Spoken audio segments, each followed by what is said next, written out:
آپ یقین کیجئے ایک ایسا مسئلہ ہے یہ رب العالمین سے تعلق، اگر میں اور آپ پورے شعور کے ساتھ یہ رشتہ قائم کرنے میں کامیاب ہو جائیں، اللہ تبارک و تعالیٰ سے میرا اور آپ کا رشتہ جڑ جائے، تو پھر کیا دنیا کیا آخرت سب ہماری ہے۔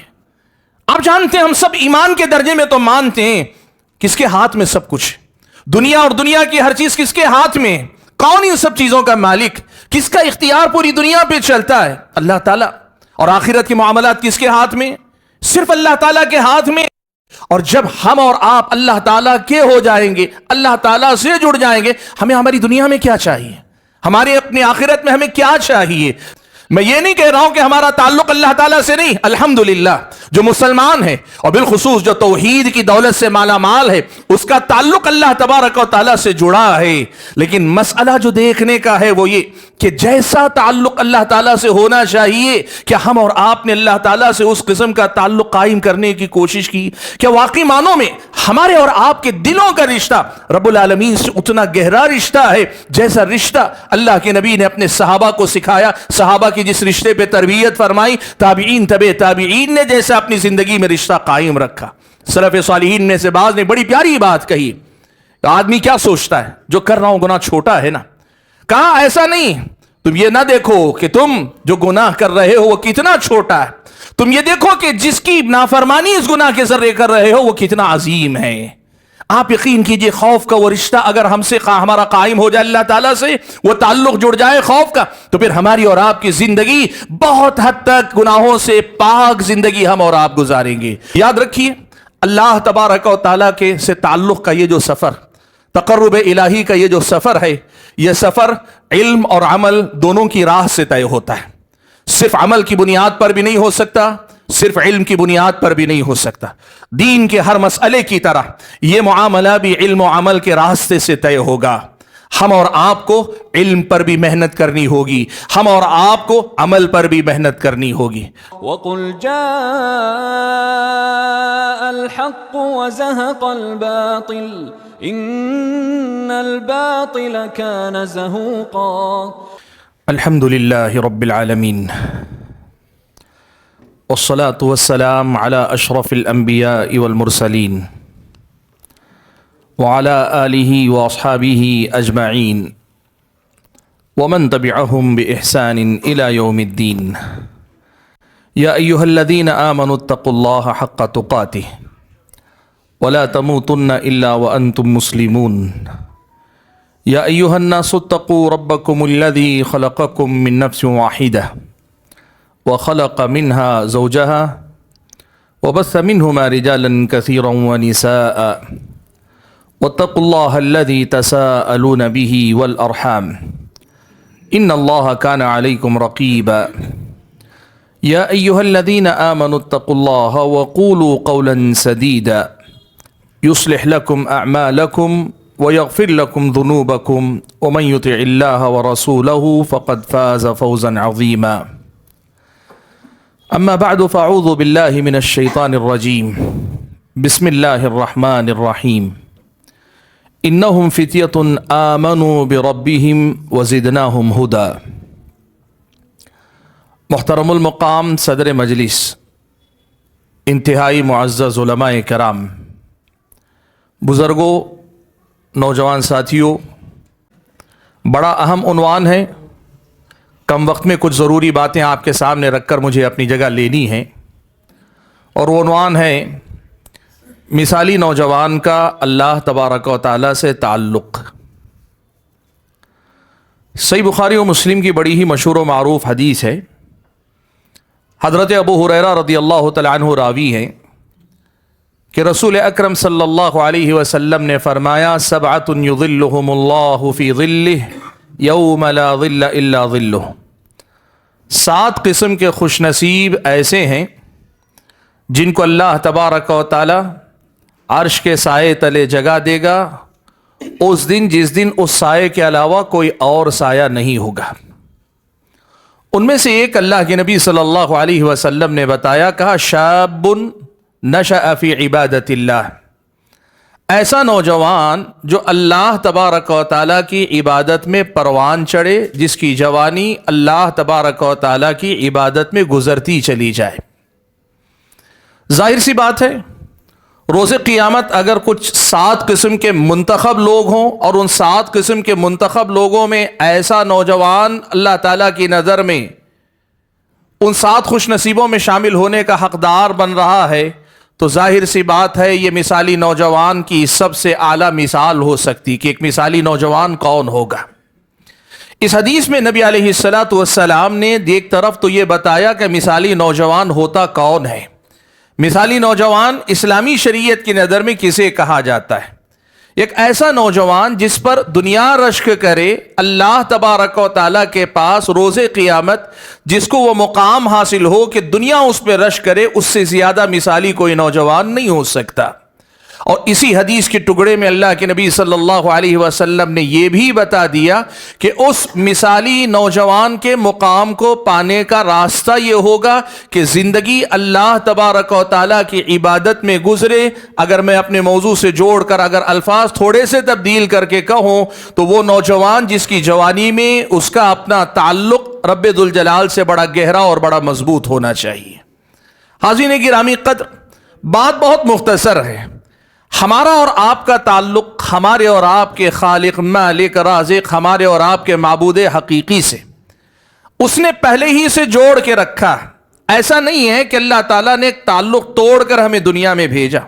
اس نے جب ہمیں اس دنیا کے اندر پیدا کیا تو سب سے پہلا تعلق خالق اور مخلوق کا اللہ تعالیٰ نے قائم رکھا۔ اس کے بعد اللہ تعالیٰ نے ہماری زندگی کا مقصد اسی کی اپنی عبادت قرار دے کر ہماری پوری زندگی، ایک ایک لمحہ، ہمارا آتا جاتا ایک ایک سانس اللہ تبارک و تعالیٰ نے ہمارا اس سے جوڑ لیا۔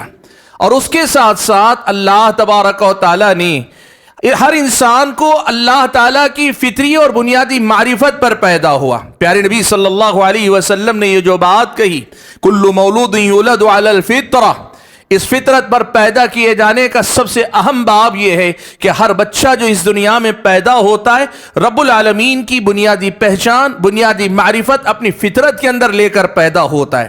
آپ اگر الفاظ بدل کر کہنا چاہیں، ہر بچہ جب اس دنیا میں پیدا ہوتا ہے تو اس کا تعلق اللہ تبارک و تعالیٰ سے جڑا ہوا ہوتا ہے۔ یہ تعلق جوڑنے کا مسئلہ نہیں، سب سے پہلا مسئلہ سمجھیں اللہ تبارک و تعالیٰ سے ہمارا تعلق جڑا ہوا ہے جب ہم اس دنیا میں آئے۔ سبحان اللہ، پیارے نبی صلی اللہ علیہ وسلم نے اسی مسئلے کو دوسری حدیث میں کن الفاظ میں بیان کیا، آپ دیکھیں۔ حدیث قدسی میں اللہ کے نبی صلی اللہ علیہ وسلم فرماتے ہیں کہ اللہ تعالیٰ نے فرمایا، انی خلقت عبادی کلہم حنفاء، میں نے اپنے بندوں کو سب کے سب کو حنیف پیدا کیا، وہ سب سے رخ پھیر کر میری طرف متوجہ تھے۔ سارے بندے جن کو میں نے دنیا میں بھیجا وہ سب میرے تھے، مجھ سے جڑے ہوئے تھے، میری طرف متوجہ تھے، وہ حنیف تھے۔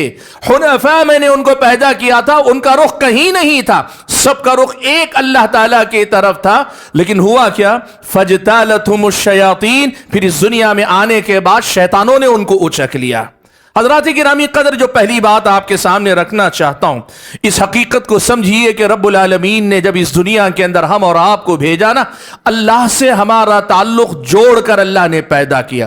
ہم اس دنیا میں آئے تو ہمارا اور آپ کا اللہ تعالیٰ سے ہمارا تعلق باقی، یعنی یوں سمجھیے کہ ابتدا خیر پر ہوئی، نیوٹرل نہیں ہے، نہ شر پہ ہوئی ہے نہ نیوٹرل ہوئی ہے۔ اصل ابتدا اللہ تعالیٰ نے توحید پر ہمیں پیدا کیا، اللہ کی معرفت پر اللہ نے ہمیں پیدا کیا، اللہ تعالیٰ نے ہمیں اپنے آپ سے جوڑ کر اس دنیا کے اندر بھیجا۔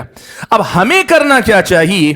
اس بچپن میں بچے کے بچپن کی حفاظت کی جائے، اس کے لڑکپن میں اس فطری تعلق کو جو اللہ سے جڑا ہے اس کی حفاظت کی جائے، اور جب جوانی کی دہلیز پہ قدم رکھیں تو ہم اپنے معاملات کے خود ذمہ دار ہونے لگتے ہیں۔ ایک نوجوان کو سب سے پہلا کام یہ کہ دنیا میں کچھ بھی ہو سکتا ہے لیکن میری زندگی میں یہ نقصان نہیں ہو سکتا کہ میرے رب سے میرا جڑا ہوا تعلق ٹوٹ جائے یا کمزور ہو جائے، یہ نقصان میں اپنی زندگی میں برداشت نہیں کر سکتا۔ یہ پرائورٹی، یہ ترجیح، یہ سب سے اہم مسئلہ ایک ایمان والے کی زندگی میں ہونا چاہیے۔ حاضرین گرامی قدر، آج کا ایک بڑا مسئلہ یہ بچپن نظر انداز ہوتا ہے، لڑکپن میں لاپرواہی ہوتی اور جوانی کے ساتھ آزادی مل جاتی ہے۔ نتیجہ یہ کہ اتنا مبارک تعلق،